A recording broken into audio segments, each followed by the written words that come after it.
Okay, welcome back to the part 2. So the next ingredient on the list is my vegetable glycerin. How can you formulate with our vegetable glycerin? Is very, very necessary. It's a humectant, and if there's anything we want to trap onto the hair, is our humectant. So we have the vegetable glycerin here at 5%. Are we communicating?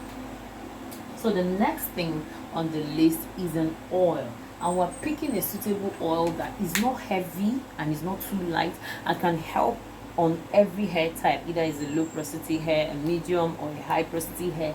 Just be very, very intentional. So the next one is our almond oil. So our almond oil is coming in at about 2%. Yeah, it's coming in at about 2% here on our formula. So the next one is our lemon oil. Yeah, our lemon oil is coming in at 1.5%. Lemon oil, don't forget that our hair strives better in an acidic condition. Yeah, it does strive better in an acidic condition. And the next one we have the garlic oil. People use what do they call it? People use onions, right, for hair. So therefore, your garlic is also a good option. So the next one is garlic at 2%. Yeah. So moving on to the next one is our vitamin E. Now vitamin E is coming in at 1%. Yes. So the next what will I call it? The next ingredient, the last but not the least, obviously, is my preservative. And my preservative of choice today is the Germall Plus. If you watch my video about preservative, you will understand what we're talking about when you see me putting my preservative at 2%.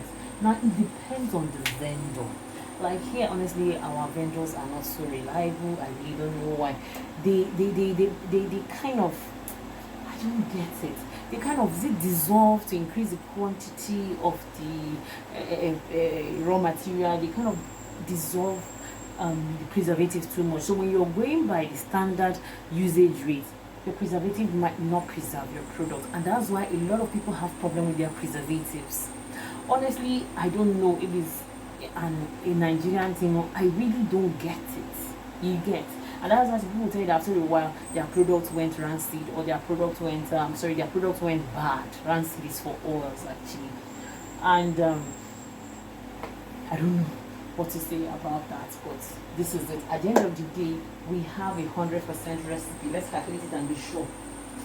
You know, mathematics is one kind of thing like this, eh?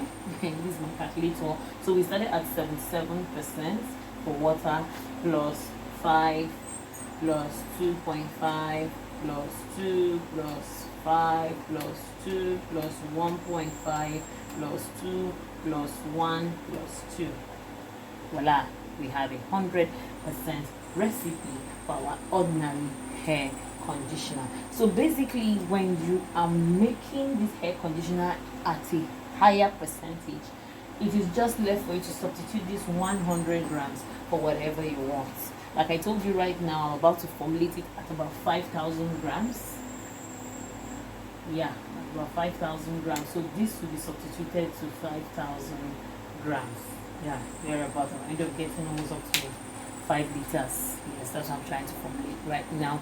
And I'm sorry, like the camera is like, but don't worry, I'll put everything. The camera, I'm actually using the front camera, so you might not see what it is properly, but don't worry, I'll drop this recipe in the description area for you. When you want to know more about hair and hair conditioners, you register for my online class, and also we have offline classes. Just choose which one works for you, and you'll get to have more info. If it's on full hair products, you get to have more info on full hair products that contains shampoo, your hair conditioners, hair butters, hair oils. and basically hair treatments as well. But when you're focusing just on hair conditioner course, you're going to learn basically the two most important hair conditioners, and that is the leave-in hair conditioner and then the ordinary / deep hair conditioner course.